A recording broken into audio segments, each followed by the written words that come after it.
warahmatullahi wabarakatuh.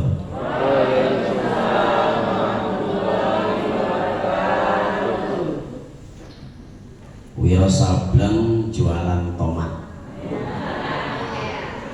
Yang jawab salam kenceng, mudah-mudahan sehat, semangat, kuat, selamat dunia akhirat. Assalamualaikum warahmatullahi ta'ala wabarakatuh.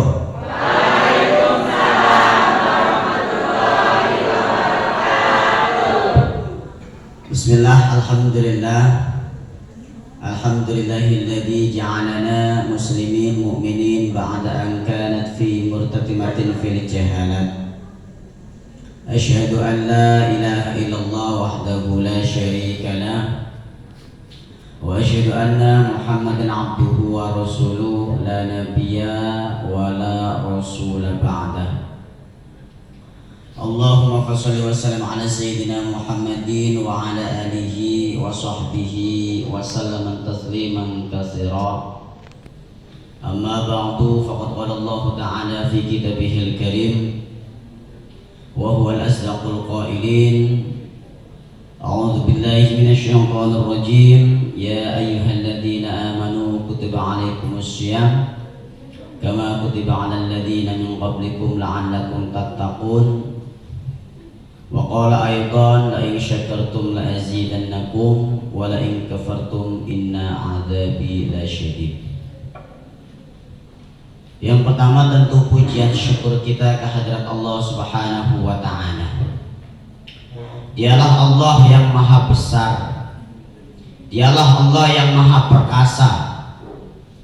Allah yang telah menciptakan seluruh alam semesta.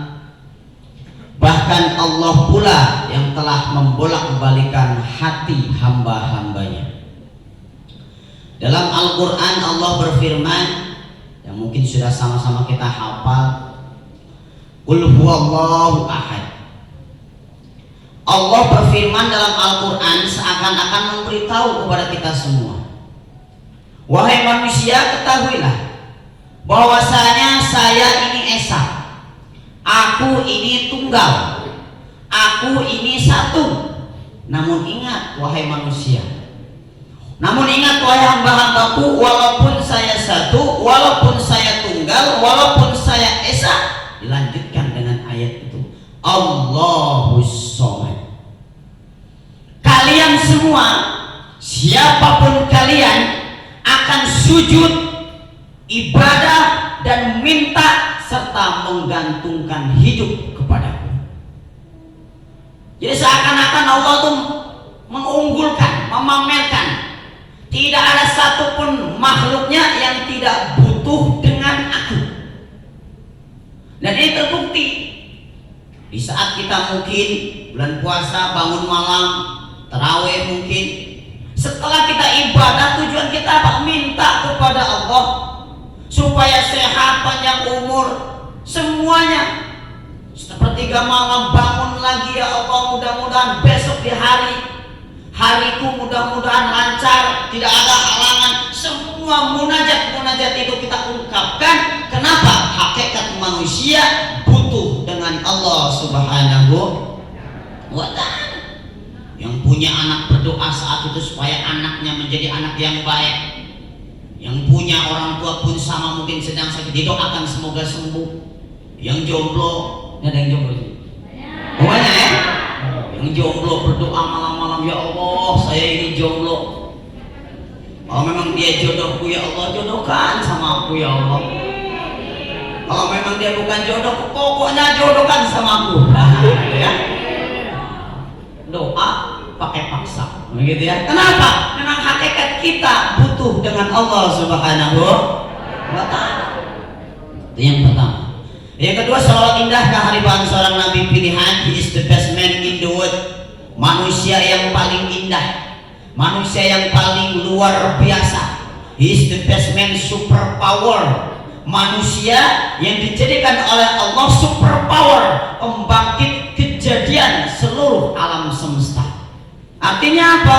Laulaka ya Muhammad, Kata Allah ketika akan menciptakan Nabi Muhammad, ya Muhammad, kalau seandainya bukan karena aku ingin menciptakan kamu, tentu aku tidak akan ciptakan seluruh alam semesta. Artinya apa? Kita nggak bakal bisa kumpul di tempat ini, tempat yang bagus ini, tempat istimewa ini, kalau bukan karena berkat baginda Nabi Agung Muhammad Sallallahu Alaihi Wasallam. Tidak ada Prabu Muli, tidak ada dunia dan seisinya, kalau bukan karena Allah ingin menciptakan seorang Nabi yang sangat mulia, Nabi menjadi suri tauladan seluruh umat, yakni Nabi Muhammad Sallallahu Alaihi Wasallam. Mudah-mudahan kita yang hadir pada pagi hari ini bisa kumpul sama-sama di tempat ini. Insya Allah bukan hanya di dunia saja kita kumpul sama-sama, insya Allah sampai ke surga kita bisa kumpul bersama Rasulullah Sallallahu Alaihi Wasallam. Amin ya Rabbal, amin ya Rabbal. Kata Nabi dikatakan kullu ummati yadkhuluna al-jannah. Setiap umat saya yang dia beriman kepada saya dan dia mau berbuat sesuatu karena saya, mengikuti apa yang saya ajarkan kepada mereka, wajib bagi dia untuk masuk surga. Jadi gampang sebenarnya itu kita masuk surga. Kenapa? Sudah ada pin khusus, password yang dikasih oleh Rasul. Apa kata Rasul? Kullu ummati, asalkan kita mengakui Rasulullah sebagai utusan Allah, kita mengakui kita ingin berbuat sebagaimana apa yang diajarkan oleh Rasulullah, insya Allah kita bisa masuk surga sama-sama. Amin. Nanti di surga di padang mahsyar akan diabsen satu persatu. Ya, mana ini karyawan dari rumah sakit Fadilah, absen satu-satu. Siti, mana Siti? Begitu ya. Ada Siti ya. Nah, pokoknya diambil kalau nggak ada. Di absen nanti diangkat satu-satu. Ya, kenapa? Karena semua itu ruang lingkupnya umat baginda Nabi Agung Muhammad Sallallahu Alaihi Wasallam. Hadirin wal hadirat, bagian kering maupun yang gembrot yang saya hormati, terutama daripada Direktur Rumah Sakit Fadilah Ibu Marisa, ya, Ibu Rizka. Jadi ingat mantan saya. Enggak bercanda. Ya, Ibu Rizka ya, mudah-mudahan senantiasa sehat, panjang umur, rezeki. Begitu pula kepada seluruh staf-stafnya, karyawan-karyawati ya, MC juga dalam mempersiapkan waktunya dan semuanya. Mudah-mudahan kita semua menjadi orang-orang yang senantiasa dicintai oleh Allah Subhanahu wa Ta'ala. Berbicara tentang syukur kita kehadirat Allah, tentu sesuatu yang sangat diwajibkan. Kenapa? Karena Allah memberikan segala-galanya kepada kita. Semuanya. Kita bisa jalan, mata bisa melihat, telinga bisa mendengar. Semua itu Allah berikan dengan spesial, bahkan gratis, tis, tanpa dipungut biaya sepeser pun. Kalau kita mau berpikir dengan kata syukur itu, mungkin saat ini kita bisa duduk lehai santai di sini. Tapi kalau kita lihat bagaimana para saudara-saudara kita, ya, yang mungkin saat ini sedang tergeletak, sedang terpuruk, sedang terlentang dan lain sebagainya, yang salah satu daripada nikmat Allah itu diambil oleh Allah, sehingga Allah turunkan ayat, wa in ta'uddu ni'matallah la tuhsuha. Kata Rasulullah, kata Allah Subhanahu wa Ta'ala dalam Al-Quran, wa in ta'uddu ni'matallah, seandainya kalian semua wahai makhlukku yang telah aku ciptakan berkumpul menjadi satu, penghuni langit kumpul jadi satu, penghuni bumi semuanya bersatu, ahli hitung semua bersatu, semua disatukan, itu semua inta'uddu, untuk menghitung nikmat Allah. Ya, bahkan di ahli tafsir dikatakan seandainya seluruh pepohonan Allah jadikan pena dan seluruh lautan Allah jadikan tinta, tidak akan pernah sanggup untuk menghitung berapa dahsyatnya dan luar biasanya nikmat yang telah Allah berikan kepada kita. Makanya tugas kita cuma satu, bersyukur. Ya, kenapa? Satu, kita sehat. Ya, makanya dalam ilmu hakikat, kita sehat itu bukan daripada mata kita yang begitu sempurna, kaki yang begitu luar biasa, tapi ada rahasia di balik semua itu. Mata melihat bukan karena matanya yang normal, tapi apa di balik dalam rahasia mata itu. Contoh, banyak orang matanya kelihatan sehat tapi nggak bisa melihat. Contoh, kakinya kelihatan langsing putih mulus, ya, tapi nggak bisa jalan. Telinganya kelihatan bagus rapi tapi nggak bisa dengar. Kenapa? Karena nikmat daripada itu Allah ambil. Makanya apa? Tugas manusia, la in syakartum la azidannakum. Kalau kita mau bersyukur kepada Allah, Allah pasti akan tambah. Tambahnya bagaimana? Satu, dari apa yang kita nikmati, cara bersyukur mungkin kita sering, ya. Kalau kita syukur identik menurut bahasa adalah ungkapan kebahagiaan, ya, yang kita ungkapkan kepada Allah. Kemudian apa? Dengan menggunakan nikmat itu supaya nikmat itu memberikan manfaat, ya, ataupun bisa menjadikan salah satu alat untuk kita makin dekat dengan Allah Subhanahu wa ta'ala. Jadi syukurnya tidak cukup dengan alhamdulillah, walaupun pujian yang syukur ya alhamdulillah. Kenapa? Karena memang di saat kita senang, ucapan secara otomatis alhamdulillah. Kalau bahasa santri, syukron, ya, terima kasih, makasih, begitu ya. Dikasih apa sama seseorang, ya, itu wasilah dari Allah. Berkat apa? Berkat doa dan usaha kita. Makanya dikatakan oleh ulama, berdoa tanpa usaha itu namanya bohong. Doa apa usaha doa nggak mau berdoa itu namanya sombong. Artinya apa? Dua-duanya harus dilengkapi. Doa kita harus, kenapa? Ud'uni fastajib lakum. Allah merintahkan kita supaya untuk berdoa. Kenapa? Karena makin sering kita berdoa, hakikatnya Allah makin dekat sama kita. Allah makin sayang sama kita. Diperintah oleh Allah suruh berdoa supaya apa?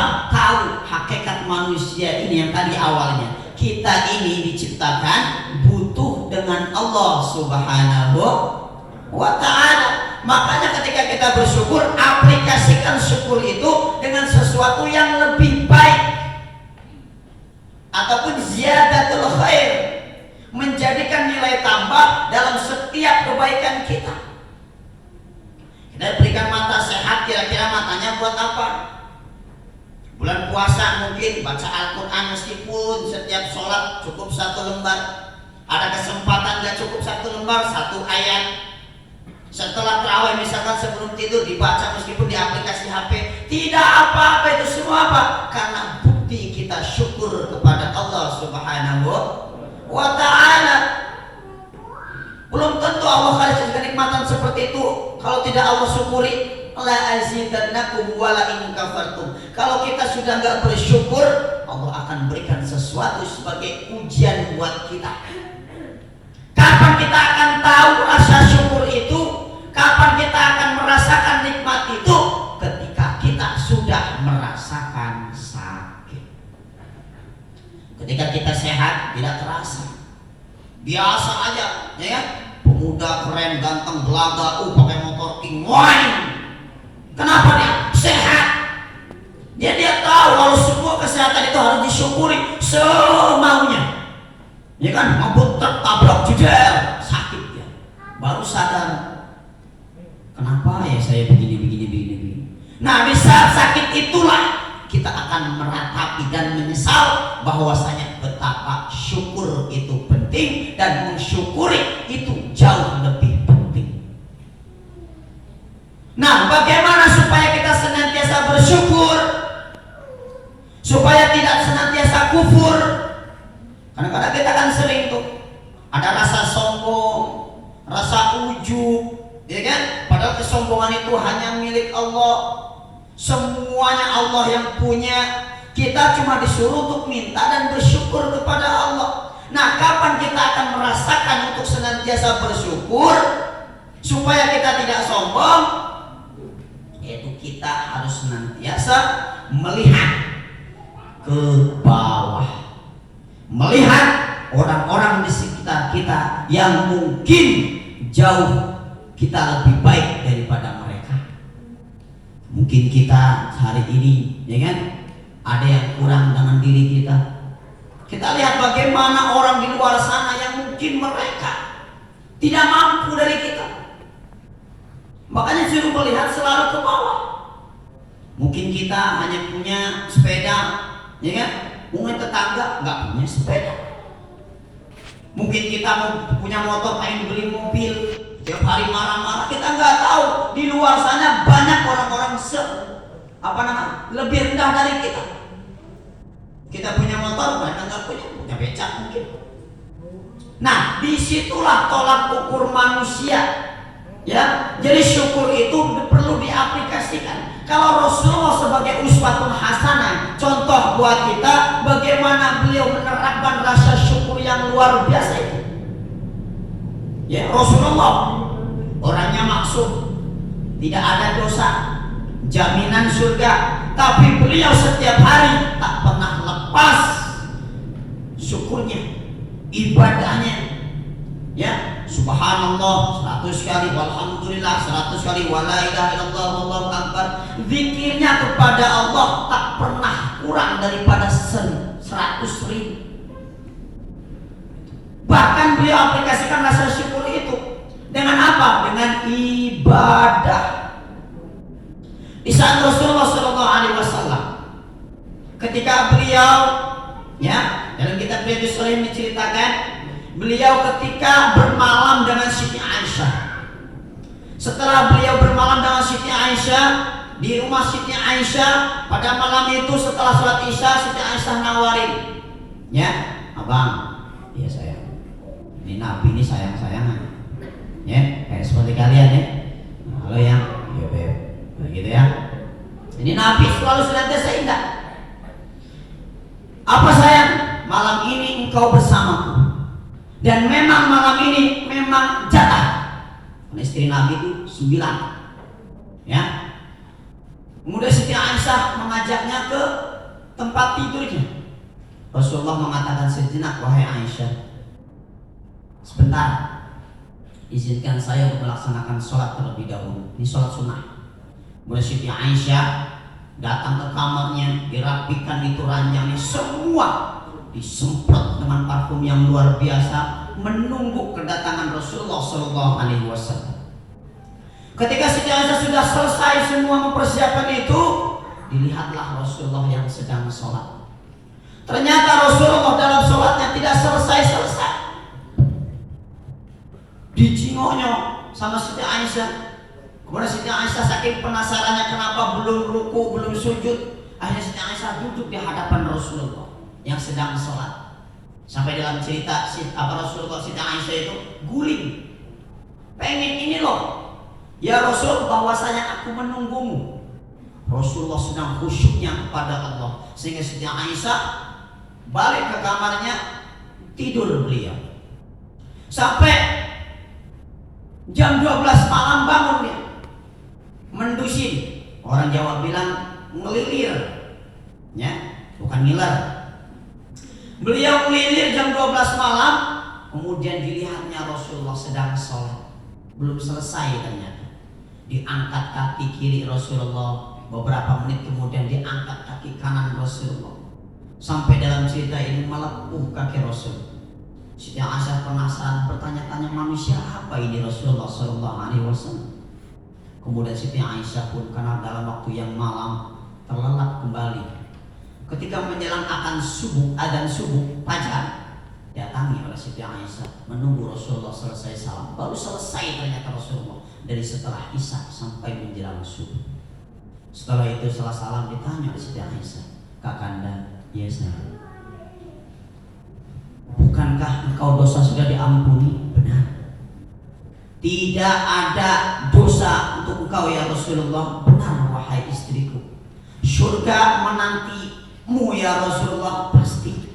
Kau pasti jaminan surga. Tidak ada dosa. Bahkan surga diciptakan karena engkau ya Rasulullah. Iya. Lantas kenapa ya Rasul engkau sholat begitu amat? Perasaan si amat gak begitu. Apa kata Rasul dengan tegas mengatakan kepada istrinya, ya Aisyah, afala tuhibbu an akuna abdan syakura. Aku lakukan semua ini wahai istriku, wahai sayangku, my lope-lope I love you, begitu. Apa kata Rasulullah? Karena aku ingin mewujudkan rasa syukurku kepada Allah Subhanahu wa ta'ala. Syukurnya Rasul, ya. Sudah jaminan surga, dosa nggak punya, tapi ibadahnya luar biasa. Ya, dibandingkan sama kita, aduh, doa tiap hari. Jangan kan tiap hari, setiap saat. Ya kan? Baru bangun, ya kan? Megang HP, ya kan? Yang ngechat ayam beb, yang udah bangun belum? Ya kan? Tahajud yuk, katanya gitu. Ya. Bangun HP lagi, lihat kadang-kadang kita ada yang kita lihat salah. Mata kita yang harus kita syukuri membaca sesuatu yang supaya mengingatkan kepada Allah. Ternyata yang kita lihat mungkin salah, ya kan? Ada aplikasi namanya TikTok, ya kan? Oh, yang seharusnya buat baca sholawat yang dilihat apa itu? Jamit kudasi, oh, jamit mau, ya kan? Goyangan-goyangan seperti itu, ya kan? Yang memang itu wajar, kita manusiawi, ya. Kadang salah, kadang benar. Nah, disinilah tolak ukur manusia. Apakah iman itu yang mengarahkan atau nafsu yang akan menang? Tiap hari bergejolak kedua itu. Kalau memang imannya, akalnya yang jalan, dia akan senantiasa bertafakur, ingat sama Allah Subhanahu wa ta'ala. Sebenarnya kita ini, manusia ini mudah sebenarnya. Ya, inna ma'al usri yusra. Allah tidak pernah mempersulit, memaksa kehendak Allah dengan paksaan terhadap umatnya. Kita tidak mampu sholat banyak tarawih misalkan, kita cukup semampu kita. Mungkin kita sibuk dengan pekerjaan kita, ya, di sela-sela pekerjaan mungkin kita mampu baca Quran, nggak mampu baca tasbih, ya kan? Mungkin ada pasien sambil jalan, Allahumma sholli ala Muhammad, Allahumma sholli ala sayyidina Muhammad, subhanallah. Kenapa? Itu bentuk syukur kita. Subhanallahi ma fis samawati wal ardh. Allah ciptakan seluruh penghuni langit dan bumi, semuanya bertasbih kepada Allah.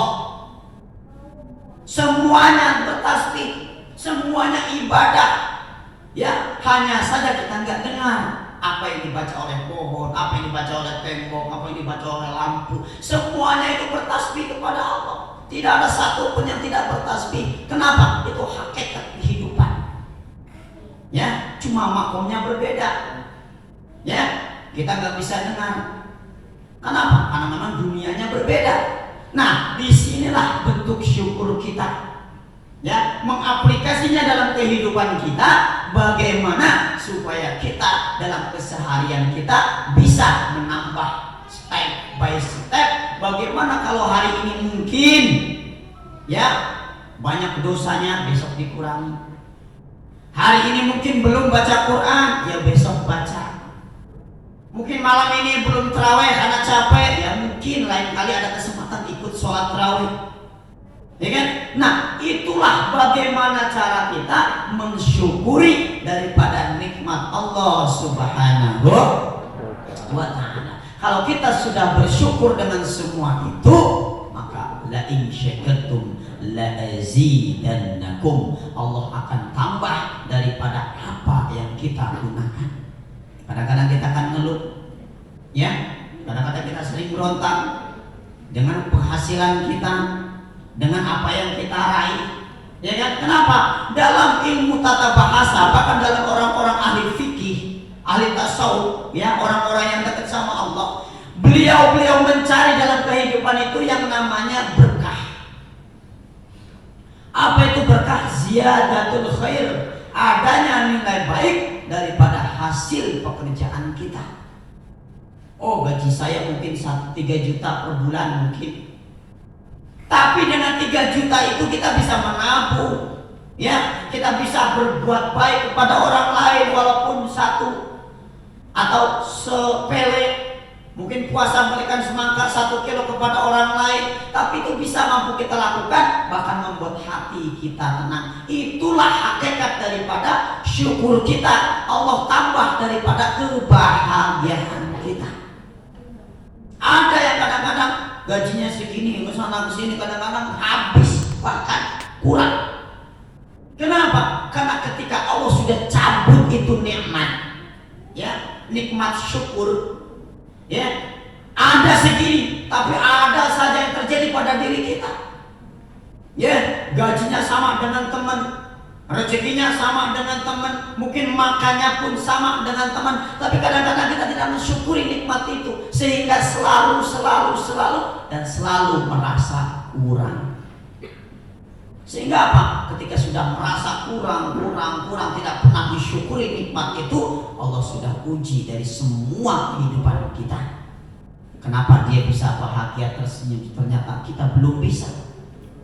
Nah, ketika Allah cabut nikmat itu, ya, mungkin gajinya 3 juta sama dengan teman kita, tapi Allah uji dengan sesuatu, mungkin dengan nikmat kita. Ya, nggak tahu kenapa tahu-tahu sakit, nggak tahu kenapa tahu-tahu ada musibah, sehingga apa? Kita senantiasa tidak ingat sama Allah. Disitulah kita supaya apa? Muhasabah diri, ada apa dengan ini. Tapi kalau orang senantiasa bersyukur, insya Allah, ya, alhamdulillah, begitu. Sahur, alhamdulillah, bisa masak ayam. Buka, alhamdulillah, bisa beli kurma. Kenapa? Karena semua perlu disyukuri, tidak senantiasa merasa kurang. Ya, kenapa? Karena hakikat manusia tidak ada habisnya, kurang. Nah, disitulah bentuk syukur yang harus kita ungkapkan dalam keseharian kita. Ya, tadi saya bilang kalau Allah sudah mencabut rasa nikmat itu, ya, berapa miliar kita keluarkan hanya untuk mengobati satu kenikmatan yang Allah ambil. Mata ini gratis. Tapi kalau Allah sudah butakan mata kita, Allah ambil nikmat mata itu, berapa miliar, berapa juta untuk mengganti satu nikmat saja. Kaki yang kita sehat tiap hari, belum saatnya kita sakit. Di saat kita sakit baru kita merasakan, oh ternyata beginilah, ya, ketika kita diuji oleh Allah, tidak bersyukur dengan Allah, sehingga diambil nikmat itu, berkuras daripada rezeki kita, uang kita, hanya untuk menyelesaikan serta membenahi satu daripada organ tubuh kita yang senantiasa Allah uji. Jadi hakikat syukur bukan cukup dengan alhamdulillah, tapi bagaimana kita merealisasikan kita di dalam kehidupan. Mata, bagaimana supaya mata itu tidak menjadikan sesuatu yang dilakukan dibenci oleh Allah. Tangan, bagaimana tangan kita supaya senantiasa berbuat baik yang kita niatkan untuk Allah Subhanahu wa ta'ala. Karena disitulah ketika kita sudah merasa nyaman, kita merasa tenang, itulah hakikat daripada kehidupan. Tidak merasa gelisah, ya kan? Kan banyak itu. Kadang-kadang tidur susah, miring kanan nggak jelas, ya kan? Miring kiri masih aja. Kenapa? Karena itu semua ujian dari Allah. Apakah yang kurang dari diri kita? Biasa-biasa aja, kita tidur nyenyak biasa aja. Nah, kita harus bersyukuri. Jangan sampai kita nikmat sehat, kita pakai sesuatu yang tidak bermanfaat. Mata sahunya istirahat, buat apa? begitu. Ya, 24 jam misalkan nonton apa begitu, sehingga tidak digunakan nikmat itu. Ya, tidak mensyukuri nikmat itu. Gunakan semua sesuai dengan kapasitas kita. Ya, seperti itu.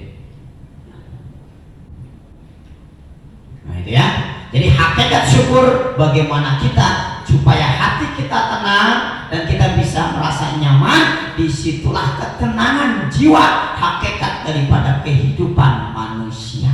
Banyak manusia kaya, banyak manusia punya, tapi merasa gelisah, merasa tidak nyaman, merasa tidak enak. Kenapa? Karena dia kurang, merasa kurang, sehingga dia lupa dengan syukurnya kepada Allah Subhanahu wa Ta'ala. Intinya jangan sampai kita tinggalkan rasa syukur itu, tapi kita pupuk rasa syukur itu untuk senantiasa ingat dan mendekatkan diri kepada Allah Subhanahu wa Ta'ala. Ya, saya dari SMS malam ya, ada tanya jawabnya.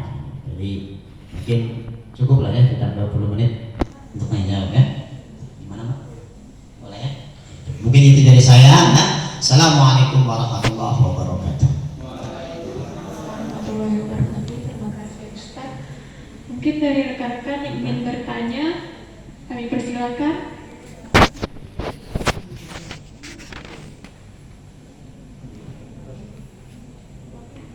Yang di belakang, mungkin Bapak di bawah.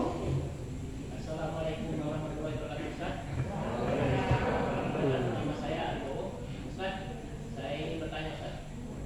Saya ini mendengar Ustaz ya, benarkah setiap alim ulama itu kalau meninggal langsung masuk surga? Karena saya mendengar sebagai tausiah alim ulama Ustaz, tidak seluruh orang alim ulama itu meninggal langsung masuk surga, kecuali seluruh hisabnya telah dihapuskan. Tolong jelaskan Ustaz. Ya, kasih tepuk tangan untuk Masya Allah ya, soalnya semangatnya 86 ya, begitu ya. Ya, pertanyaannya, apakah setiap alim ulama pasti masuk surga? Ya, jadi manusia itu ya, setiap kehidupannya itu ada namanya hisab. Nah, hisab inilah sebagai tolak ukur antara amal baik dan amal buruk. Faman ya'mal misqala dzarratin khairan yarah wa may ya'mal misqala dzarratin syarran yarah. Apakah amal baiknya lebih banyak atau amal jeleknya lebih banyak? Nah, itu tolak ukur ya. Kata alim ulama, itu kan alim ulama itu kalau dalam bahasa Arab, ulama itu artinya orang yang berilmu. Ya. Orang yang punya ilmu pengetahuan di dalam bidang agama, namanya ulama. Ya, nah semua itu tergantung daripada amalnya. Tidak ada jaminan ulama pasti masuk surga, tidak. Apabila memang amalnya itu, ya, tidak sesuai dengan syariat yang telah Allah tentukan. Ya, dalam kitab sufi ada namanya kisah Barseso. Nah, Barseso ini adalah seorang ulama yang memiliki 40 santri di zaman salafus soleh setelah sahabat Nabi. Nah, 40 santri ini saking taatnya kepada gurunya, itu santri itu bisa terbang di angin, jalan di angin. Sehingga apa? Sehingga ulama ini karena memang dia sudah makomnya orang yang tinggi dekat sama Allah, begitu. Akhirnya Allah mengutus satu setan, iblis. Dirapatkan oleh iblis, kira-kira di antara kita siapa yang berani untuk menguji daripada Kiai Barseso itu, ulama Barseso saat ini. Akhirnya apa? Datanglah iblis ke pondokannya dia. Ini orang ulama ini ya, tahajudnya pokoknya dia abdikan untuk kepada Allah. Kemudian datang orang ini menjelma sebagai manusia, kemudian dia matur atau apa menghadap terhadap Barseso tadi, Kiai tadi, bahwasanya dia ingin belajar. Setelah dia belajar beberapa hari kemudian ya, aneh orang ini. Dia itu ketika yang lain pada makan, pada bermain, dia nggak pernah. Pokoknya setelah itu dia senantiasa sholat terus, nggak pernah berhenti. Sehingga membuat Kiai Barseso ini tercengang. Kenapa kau sampai berbuat seperti itu? Lihatnya santri yang baru ini. Dia nggak makan, sholat terus, waktunya lain pada main, dia sholat, dia ibadah. Akhirnya suatu hari bertanya gurunya ini, Fulan, sebenarnya kamu kenapa? Saya aja nih, saya ya, yang sudah alim ulama, nggak seperti kamu ibadahnya, masih kalah sama kamu ibadahnya. Saya makan, saya minum, saya tidur, kamu nggak pernah tidur, nggak pernah makan, puasa terus, ibadah terus. Apa sebenarnya yang membuat kau bisa seperti itu? Akhirnya ngomong nih jelmaan iblis tadi, wahai Tuan Guru, saya mampu, bahkan saya ingin berbuat seperti ini karena satu kesalahan. Kenapa? Sebelum saya kesini, saya pernah berbuat dosa. Apa itu? Saya telah berbuat zina. Kayak itu.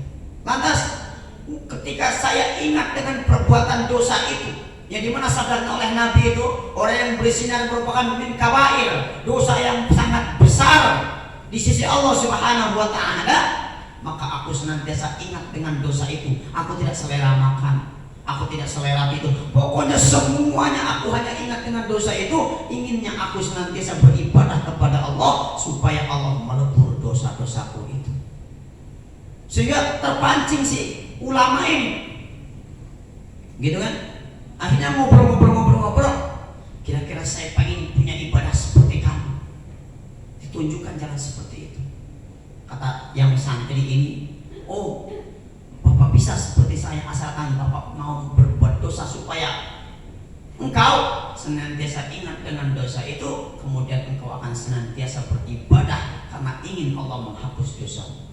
Kemudian bertanya, tapi kalau berbuat zina itu kan dosa besar, saya tidak mau. Ya sudah, kalau tidak mau berzina, membunuh. Oh itu kan dosa besar juga. Akhirnya ya sudah, kalau memang pengen yang ringan, cukup minum arak.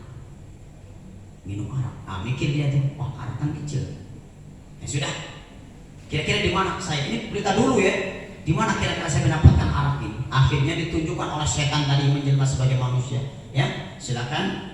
Nanti kau pergi lurus, di situ nanti ada warung, disitulah kau bisa meminum arak. Berangkat sang kiai tadi berangkat menuju tempat ini, katakan oleh iblis tersebut. Sampai tempat itu iblis menjelma lagi datang di situ, ya, kemudian membujuk supaya dia beli khamar. Akhirnya belilah dia khamar, diminumlah khamar tersebut. Akhirnya setelah dia minum khamar, mabuk dia melihat pedagang tersebut yang masih cantik. Akhirnya dia berbuat sesuatu yang diharamkan oleh Allah, berzina saat itu. Setelah dia berzina dengan orang tersebut, kemudian iblis menjelma menjadi orang, menjadi kepala daripada kampung itu. Ditantang, kalau kau sampai ketahuan, kau pasti akan dibunuh dan diarak oleh kampung ini karena kau telah berani menzinai perempuan itu. Atas bagaimana? Bunuh perempuan itu. Akhirnya dibunuh, takut kalau sampai perempuan itu mengadu dan lain sebagainya. Akhirnya dibunuh perempuan itu. Setelah dia bunuh, jelma lagi dia, kau akan dikepung seperti itu. Akhirnya berlarilah dia pada sesuatu itu, sehingga ketika mau dibunuh sang ulama besar ini, ya, akhirnya dikepung, mau diikat, pokoknya salib lah begitu. Datanglah setan ini kemudian sebagai dewa penolong, ya, kau akan selamat kalau kau mau menyembah. Kau tahu siapa aku? Aku adalah iblis yang telah menjelma menjadi muridmu saat itu. Aku tidak mampu untuk menyembahmu karena terikat tubuhku. Kau cukup dengan hatimu. Nah, akhirnya dia pun dengan hatinya untuk bersujud kepada setan tersebut. Nah, ini cerita yang artinya tidak semua ulama, gitu ya, dengan kategori ulama itu jaminannya adalah surga. Tapi ingat, kembali kepada amal dan perbuatan, ya, amal dan perbuatan sebagai ekstensi, ya, perisai pembanding. Kira-kira dia nih ulama ini gimana? Apakah dia konsisten dengan ibadahnya, istiqomah dengan ubudiyahnya, takarub kepada Allah, dekat dengan Allah Subhanahu wa Ta'ala, atau memang ya tadi, ya, karena iman manusia itu yazidu wa yanqus, ya. Jadi iman manusia dibagi tiga. Satu, dia senantiasa bertambah dan tak pernah berkurang. Siapa itu? Para nabi. Para nabi bagaimanapun Allah uji, tidak pernah imannya mereka mengeluh dan sebagainya. Dia senantiasa naik derajat untuk dekat sama Allah. Yang kedua, wala yazid wala yanqus. Ada iman yang senantiasa konsisten, nggak pernah bergejolak. Begitu saja. Siapa malaikat? Itu para malaikat. Para malaikat bagaimanapun digoda nggak ada malaikat senang sama perempuan, nggak ada malaikat lihat janda cantik, wah gila, ya nggak ada. Kenapa? Memang itu udah kapasitasnya. Ada wajidu wayankus. Kadang dia naik, kadang dia turun iman tersebut. Siapa? Ya kita. Ya kan? Pas lagi naik iman kita, ya kan? Ke masjid seminggu nggak keluar. Saking naiknya iman. Pas lagi turun iman kita, sebulan nggak pernah ke masjid. Ya, itulah daripada ruang lingkup. Tidak pasti ulama masuk surga, tapi ulama adalah orang yang alim, orang yang banyak ilmu. Ia memiliki ilmu, dengan ilmu itulah yang akan mengarahkan dia, mengajak orang supaya bisa dekat sama Allah Subhanahu wa ta'ala. Man dalla 'ala khairin falahu ajru mislu fa'ilihi. Barang siapa mengarahkan satu kebaikan kepada orang lain, kemudian orang lain itu mengerjakan, maka orang itu mendapatkan pahala orang yang mengerjakan itu tanpa mengurangi pahala orang tersebut. Ya, jadi kita kasih tunjuk, misalkan begini tata cara baca Yasin begini, misalkan Fatihah begini, semampu kita. Kemudian dia kerjakan amal itu, kita akan mendapatkan pahala orang itu tanpa mengurangi pahala orang tersebut. Itu cukup ya? Ada lagi yang ingin bertanya?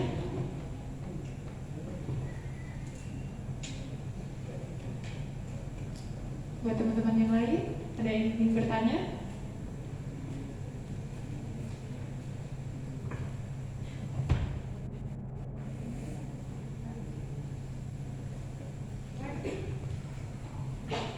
Tidak ada lagi yang ingin bertanya? Ibu Eka Rudi. Waalaikumsalam warahmatullahi wabarakatuh.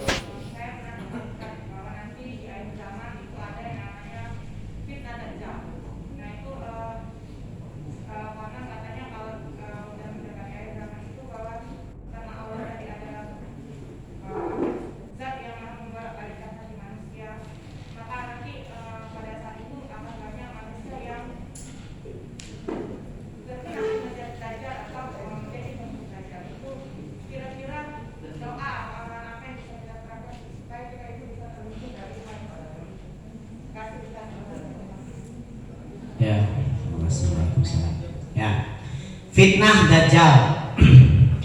Dajjal ini adalah makhluk Allah, ya. Yang dimana Dajjal ini sudah diberikan ciri-ciri, ya, sebagaimana sabda Nabi Muhammad SAW, ketika nanti menjelang 40 hari ataupun 40 hari menjelang hari kiamat, itu akan turun yang namanya Dajjal. Nah, Dajjal itu dengan ciri-ciri dia matanya satu, ya, kita lihat mungkin di YouTube ada tuh kan film lebih ya. Kemudian di jidatnya tertulis tulisan kafir, itu ciri-ciri Dajjal. Nah, dia punya keistimewaan, ya, saat itu dia punya keistimewaan itu sebagaimana Tuhan, ya. Jadi diberikan oleh Allah Subhanahu wa ta'ala suatu, kalau bahasa Nabi itu mukjizat Nabi. Ini Dajjal bukan mukjizat, tapi sesuatu yang memang dia mampu berbuat apapun. Sehingga ketika dia nanti muncul nanti di pada akhir kiamat nanti, dia di tangan kanannya dia akan membawakan surga, di kirinya dia akan membawa neraka. Hakikat daripada surga neraka itu secara kasat mata benar, tapi hakikatnya itu adalah sebagai apa ya, reputasi, apa namanya ya, pembalik mata, taklibul ain, sihir begitu. Tapi bisa dirasakan oleh kita ketika memang kita bertemu dengan mereka, ya. Jadi apapun yang diinginkan oleh Dajjal harus terjadi, ya. Dan di saat itu, ya, misalkan nanti Dajjal lewat, oleh Nabi dikatakan ketika nanti Dajjal sudah muncul, supaya kalian para laki-laki ini mengikat istri-istri kalian, anak kalian, supaya tidak keluar daripada rumah-rumah kalian. Kenapa? Karena di saat itu iman sangat tipis, sampai dikatakan seperti kulit bawang putih, ya. Saking tipisnya iman, ya. Jadi paginya dia beriman, sorenya sudah kafir. Sorenya dia masuk Islam atau beriman, besoknya lagi tahu-tahu sudah murtad. Kenapa? Sangat dahsyatnya fitnah Dajjal itu. Ya, bahkan manusia sehebat apapun, ulama sekeren apapun saat itu, yang mampu membunuh Dajjal sudah Allah takdirkan, yaitu Imam Mahdi. Ya, lebih terkenal dengan Nabi siapa? Nabi Isa. Ya, yang saat ini dalam cerita Al-Quran itu diangkat oleh Allah ke langit, gitu ya, yang diganti dengan muridnya Judas Iskariot saat itu, ceritanya panjang itu ya. Nah, itu nanti akan turun Nabi Isa menjelang daripada hari kiamat. Nah, setelah hari kiamat Isa Al-Masih turun, begitu ya, dikejar. Ada dua tempat yang tidak disinggahi oleh Dajjal, yaitu Makkatul Mukarramah dan Madinah. Nah, itu dua tempat yang tidak akan disinggahi oleh Dajjal, yang tidak mampu Dajjal ke sana. Ya, jadi kalau memang selamat, ya dari sekarang ancang-ancang punya rumah di sana, ya, karena tidak akan ketemu sama yang namanya Dajjal. Nah, disitulah ya kekuatan Dajjal yang sangat luar biasa itu ditampakkan oleh Allah. Ya, sehebat apapun manusia tidak akan sanggup menandingi kekuatan Dajjal. Karena sudah Allah canangkan, Allah rencanakan, yang mampu hanyalah tadi Nabi Isa alaihissalam. Nah, bagaimana supaya kita selamat daripada Dajjal? Nah, makanya ketika kita sholat kan sering kita baca tuh sebelum salam, ya kan? Hamidum Majid, selesai tahiyat akhir baru kita baca Allahumma ya muqallibal, apa gimana? Lupa saya.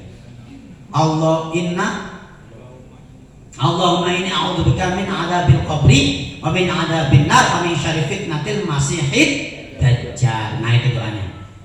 Ya Allah, selamatkanlah aku daripada adab kubur dan fitnah dajjal. Nah, itu doanya itu. Setelah kita innaka hamidum majid, itu kan, akhir selesai, biasanya tambahin lagi itu kan, baru tuh ya muqallibal qulub sabit qalbi ala dini. Itu doa pun pamungkas supaya iman kita senantiasa konsisten, tidak amburadul. Nah, kita berdoa karena tugas kita adalah doa. Nah, setiap tahiyat itulah kita baca, ya, wa a'udzubika min 'adzabil qabri wa min 'adzabin nari wa min syarri fitnatil mahyaya wal mamat wa min syarri fitnatil masiihid dajjal. Nah, itu doa yang dibaca supaya kita terhindar daripada fitnah dajjal. Nah, itu ya, itu doanya. Jadi dibaca aja setelah ketika mau salam, ya. Nah, doa yang paling mustajab itu ketika kita sedang posisi sujud. Nah, makanya ketika imam itu sujud terakhir itu biasanya agak lama, karena disitulah kita bermunajat, berkeluh kesah kepada Allah Subhanahu wa Ta'ala, minta ketika kita sujud itu, ya, apa yang kita inginkan dalam hati. Jangan beneran ngomongnya ya, lagi sujud ya Allah begitu, nanti batal. Ya, tapi dalam hati, ya, lagi galau, punya jodoh, sujud minta jodoh, ya Allah, aku belum jodoh sama ya Allah. Dengar tetangganya, woi, nanti nggak sah sholatnya, begitu ya. Jadi doanya tadi supaya kita terhindar daripada fitnah dajjal, yaitu kafir, gitu aja. Mungkin juga Bu ya. Mungkin ada satu lagi yang ingin bertanya dari teman-teman. Bapak Dair.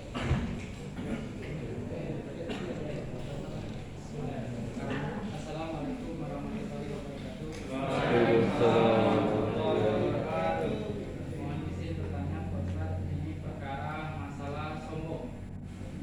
Nah, sebagaimana saya pernah baca satu kitab yang seperti mana kita ketahui akhlaknya Rasulullah itu, walaupun dia dilempar oleh kaum itu sampai dia berdarah-darah, tapi tetap sikap akhlaknya Rasulullah itu masih memberikan sifat kasih sayang kepada kaum tersebut, walaupun beliau sudah dilempar sampai berdarah-darah, tapi tetap dia mendoakan kaum tersebut. Terus ada satu ulama mengatakan sombong kepada orang yang sombong itu adalah